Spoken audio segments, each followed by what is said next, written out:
अस्सलाम वालेकुम फ्रेंड्स, आज हम देखेंगे कि ground states of an element क्या होती है। ठीक है, ग्राउंड स्टेट हमारे पास लोएस्ट पॉसिबल स्टेट होती है जिसमें मिनिमम एनर्जी हो हमारे पास। ठीक है, इलेक्ट्रॉन्स की। क्वांटम सिस्टम में हमारे पास ग्राउंड स्टेट होती है stationery state of the atom with the lowest possible energy. ठीक है, an electron usually remain in its ground state. ठीक है, जब तक हम उसको कोई एनर्जी प्रोवाइड नहीं करेंगे तो वो अपनी ग्राउंड स्टेट में ही रहता है। ठीक है, एक हमारे पास एक्साइटेड स्टेट्स होती हैं जो हम अक्सर पढ़ते हैं जब ट्रांजिशंस हो रही होती हैं या फिर हमारे पास कोई एनर्जी का गेन लॉस या कुछ इस टाइप का हो रहा होता है, तो इलेक्ट्रॉन कुछ टाइम के लिए अपनी एक्साइटेड स्टेट में जाता है, लेकिन मोस्टली वो अपनी ग्राउंड स्टेट में रहता है।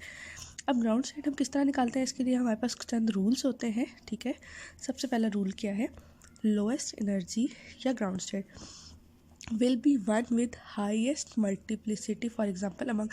अच्छा, हमारे पास मल्टीप्लिसिटी जिसकी सबसे ज़्यादा होगी। अब हमारे पास ये तीन अगर हमारे पास स्टेट्स हैं और इनमें से एक की मल्टीप्लिसिटी 2 है, एक की 1 है, एक की 3 है, तो इसमें से हाईएस्ट यानी कि 3 मल्टीप्लिसिटी वाला ग्राउंड स्टेट होगा। अब हमारे पास अगली बात इस पर देखते हैं क्या हो जाती है।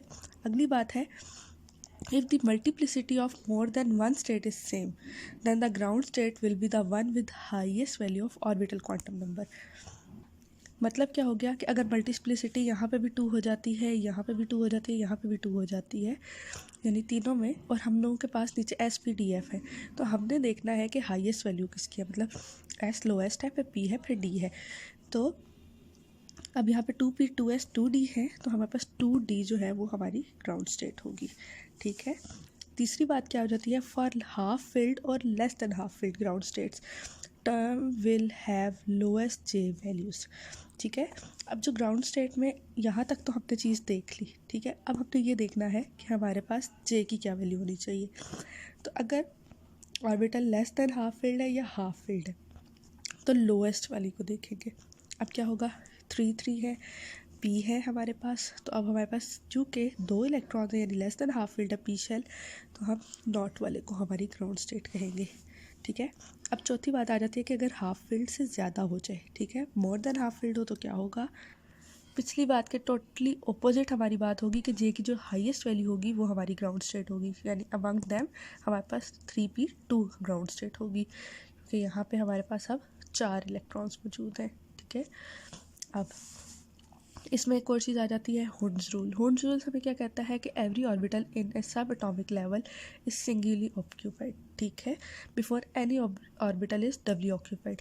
अब इससे क्या मतलब है कि ऑर्बिटल पहले ये 3 वाले से ऑक्यूपाइड होगा, फिर अगर मेरे पास मजीद है तो एक इलेक्ट्रॉन आएगा जिसकी स्पिन ऑपोजिट होगी। तो डबली ऑक्यूपाइड होने से पहले हमारे पास सारे ऑर्बिटल सिंगली ऑक्यूपाइड होते हैं। All the electrons in singly occupied orbitals have same spin. और सिंगली ऑक्यूपाइड जब होगा तो उसमें सेम स्पिन होगी, यानी कि ये और ये वाली। जब फोर्थ आएगा तो वो फिर डाउन के साथ आएगा, फिफ्थ भी डाउन के साथ, सिक्स्थ भी डाउन के साथ। फिर एक चीज़ है ऑफबा प्रिंसिपल, जो हमें कहता है कि electron fill orbitals of lower energy first before going और moving to higher energy orbitals. आपने देखा है जब हम लोग इलेक्ट्रॉनिक कॉन्फ़िगरेशन लिखते हैं तो हम एक प्रॉपर नंबर्स का चार्ट बनाते हैं और उसमें फिर वो यूँ करके हमारी कुछ लाइन्स लगती है जिससे हमें पता चलता है कि 1s2 2s2 2p और फिर 3s, तो वो हमारे अकॉर्डिंग टू एनर्जी सेट हुआ है। तो पहले लोएस्ट एनर्जी फिल होगी और फिर higher energy orbitals. Pauli exclusion principle क्या कहता है, no two electrons can have same 4 electronic quantum numbers in same state. मतलब क्या है इस बात का कि हमारे पास एन एल एम और एस इन चारों की वैल्यू एक जैसी नहीं हो सकती 2 इलेक्ट्रॉन्स के लिए। ठीक है, जैसे अब ये वाला है तो हमारे पास हमें पता है कि इसकी बाकी सारी वैल्यूज सेम है, लेकिन स्पिन इन दोनों की ऑपोजिट है, जिसकी वजह से ये दोनों डिफरेंट इलेक्ट्रॉन्स हैं। अब हम कुछ देखते हैं कि हम अपनी ग्राउंड स्टेट निकालते कैसे हैं। अगर हमारे पास 1s इलेक्ट्रॉन हो, ठीक है, यानी अगर हाइड्रोजन एटम को हम कंसिडर करते हैं तो उसमें 1s1 होता है।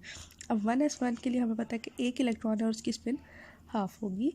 एस है हमारे पास ऑर्बिटल या हम लोग कह लें कि सबशेल, तो हमारे पास L0 होगा।